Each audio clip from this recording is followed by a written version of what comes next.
Learn to recognize the signs before you end up in a crumpled heap. Stress, it's part of life, isn't it? Stress is good. We subject ourselves to stress all the time. We need some stress, at work and in our daily lives. Without pressure and stress we would simply get nothing done, we wouldn't achieve anything. Stress is a positive force when it invigorates your life and enables you to realize your dreams. So, the more, the better then? Well, think about it for a moment and be careful what you wish for. Just as we need oxygen in the air that we breathe to survive, pure oxygen will kill us. So it is with stress, we need some, but at what point does stress then becomes counterproductive and a destructive force in our lives? How do you perceive stress? Do you need the buzz of that last-minute deadline? Do you get a rush from the responsibilities of a high-pressure situation? Do you get a high by creating a situation that produces anger or fear? Do you say to your workmates, "I thrive on stress"? Do you live in fear for your job? Do you worry constantly about your abilities at work? Do you fear competition at work? Do you change behind the wheel of your car? Our physiological response to stress manifests itself in our bodies by producing stimulants and other stress hormones, which act as mood-altering devices, so we become much less conscious of pain, both physical and mental. We can set ourselves a dangerous precedent here, if we choose to ignore the signs that our bodies use to warn us that we are making ourselves vulnerable to breakdown. Ignore this advice at your peril. A common symptom of stress is a person's lack of respect for and enjoyment of eating. The stimulants and other stress hormones which makes us tired, irritable and angry, totally disrupts our digestive function. We also tend to make poor choices about eating when we're stressed, either through time constraints or a desire to eat comfort food.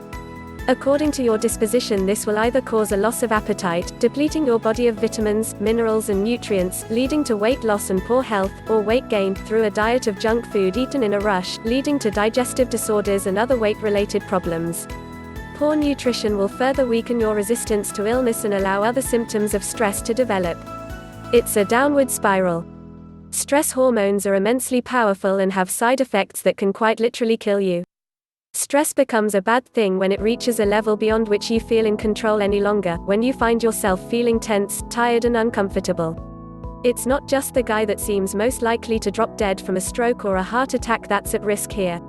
Stress hormones can contribute to ulcers and other severe gastrointestinal problems, diabetes, high blood pressure and heart disease. These chemicals are also causal factors in a host of psychological problems such as depression and anxiety. It can also weaken the immune system, which makes you more susceptible to illness and affects the body's ability to heal. Ask yourself, am I stressed or am I in denial? How much stress is too much stress? Well, we're all unique, and everyone experiences stress differently. So how do we go about recognizing the signs before it becomes a serious problem? First, check the following lists and be honest with yourself. If you start to exhibit some of these symptoms, they may be warning signs that your stress levels are becoming a cause for concern. Your body and your emotions are attempting to give you a wake-up call. Listen to what your body is telling you. Upset stomach. Stomach pains. Loss of appetite.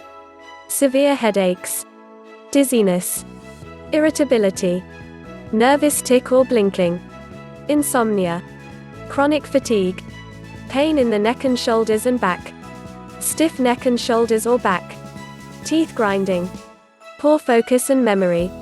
How you feel can indicate signs of stress too. Look for the following: anxious, depressed, frustrated, hustled, overloaded, pressured, tense, worried. Identifying stress at the early stages makes it so much easier to treat. Good habits can be adopted to ensure that you have a good work-life balance and stress reduction becomes a manageable exercise. Learn to recognize the signs that stress is starting to build up and be prepared to act quickly on the problems causing this, because problems seem to grow in intensity if they are not dealt with.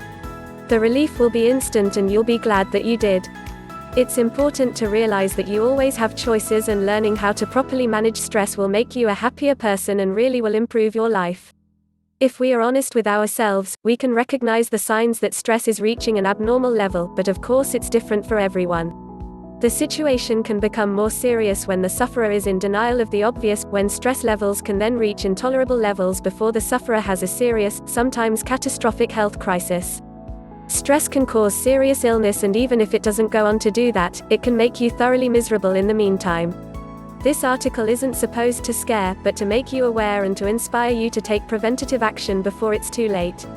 In part 2 of this article, we'll look at stress reduction and explore lots of simple ideas that you can apply, which are surefire stress busters that will help you clear the clutter and return the sparkle to your mind.